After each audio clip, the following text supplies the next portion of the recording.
Hi ga! It's Leah here, and today I'm going to be sharing facts about myself. 21 facts to be exact. And bakit 21? Kasi fact number 1, I'm 21 years old na. Yeah. Okay.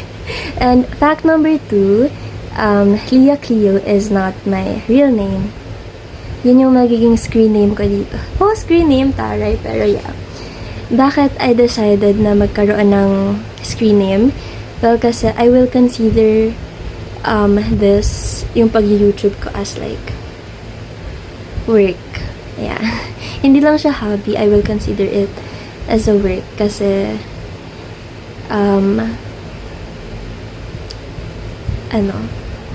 gusto kong i-consider as work. Ano ba? Yeah. And para lang in the process, hindi din ako mawala. Yan. I want to separate my personal life from my social life. Kaya, yan. Leah Cleo.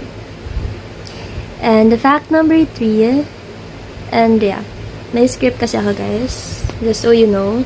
Ayan. Hindi ko kayo sinaside, ayan. Hindi ako mataray naman. Okay.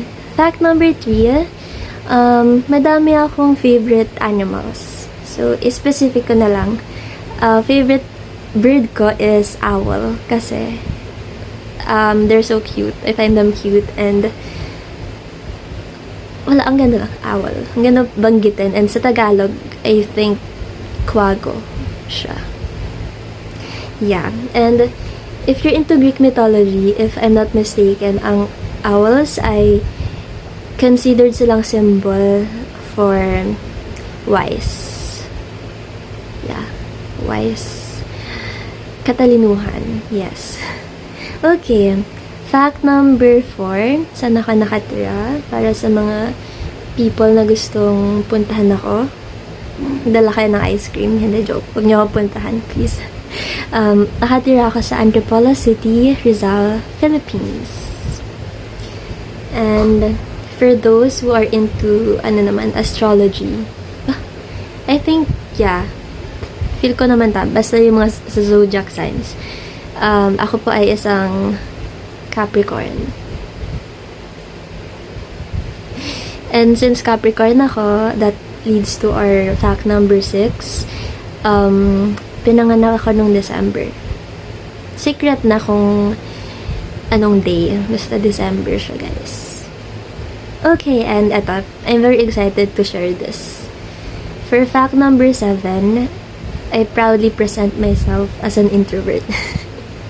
And i-clear out ko lang kasi may misconception about introverts na takot kami sa tao or ayaw namin sa tao. Hindi naman sa ayaw namin. It's just that kapag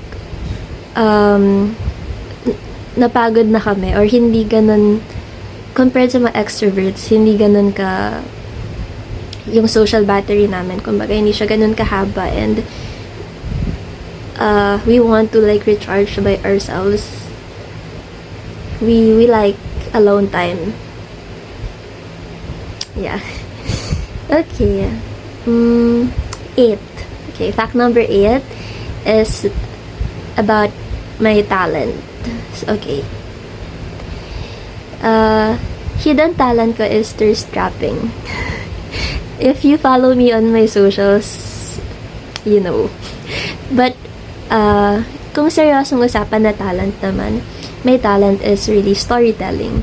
And by storytelling, I mean, storytelling like through music, through writing, I write, through pictures, through video. Ito, nagbe-video ako ngayon. Yeah. So, pag sinabi nating storytelling, hindi naman siya agad-agad na yung gagawa ka ng fake news. No, we don't do that here. Okay, Okay, and if you guys wanna hear me sing, kapag nakaabot ng 12k likes etong video, or let's say, nakaabot ako ng 12 subscribers, magre-release ako ng cover of me singing.